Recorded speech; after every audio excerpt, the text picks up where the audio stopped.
Steven Spielberg's latest picture, The Fabelmans, is finally opening theatres globally, and thanks to Studio Canal, I got a chance to check it out early. Here are my thoughts. A semi-autobiographical story loosely based on Spielberg's adolescence and first years as a filmmaker, told through an original story of the fictional Sammy Fabelman, a young, inspiring filmmaker himself who explores how the power of films can help him see the truth about his dysfunctional family and those around him. If you've been following me on here or any of my social platforms or any of that for however long, I think it's no surprise to find out that Steven Spielberg is my favourite filmmaker of all time.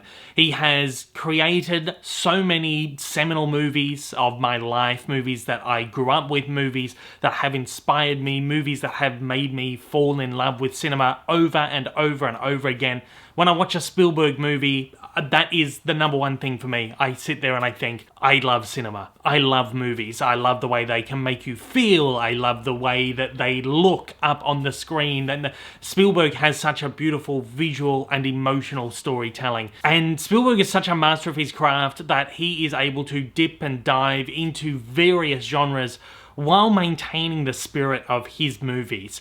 We're talking science fictions, westerns, war, dramas, horrors, thrillers, biographies, musicals, everything he has dipped his paintbrush in and delivered to us on a platter. The Fabelmans is absolutely no exception. This is essentially the story of his life. This is like the Steven Spielberg version of Kenneth Branagh's Belfast film, in that this is the story of Spielberg's young life put on the screen. It is loosely based, as the synopsis will tell us, in that some of this is fairly fictionalized, but a lot of it is pretty real. And if you know Spielberg, you have probably heard him tell these stories over and over again in interviews. So a lot of the things we see on the screen here are stories that we have heard Spielberg tell about himself over the years, kind of stitched together in this kind of loosely fictionalized narrative. You can tell that this is a love letter, not only to cinema, but to his family, and specifically his parents, and how much of an influence his parents had on him becoming a filmmaker, and whether that be with the encouragement that he received from his mother, and perhaps the somewhat discouragement that he saw from his father's side. But in the way both of his parents treated him as a young child, how they kind of shaped him not only as a person, but as a filmmaker. And I think it's such a beautifully touching story, a beautifully heartfelt movie. And you can tell that this is like, if this was the final movie Spielberg ever made, this would be just like a beautiful way for him to kind of ride out into the sunset, so to say. This is an expertly crafted movie, as all of Spielberg's movies are, and it pulls on the heartstrings. There are gorgeous visuals. There is a beautiful score by John Williams. I mean, who else could score this film? And just about everything in this movie is, first class. It's superb. This is a superb film, and I loved it dearly. I'm not too sure if I had any kind of real issues with this one at all. It's a long film, it goes for about 2.5 hours, but I never once felt the length of the runtime. It is the length that it needs to be to tell this story and to go through this kind of arc of this character, of Sammy Fabelman.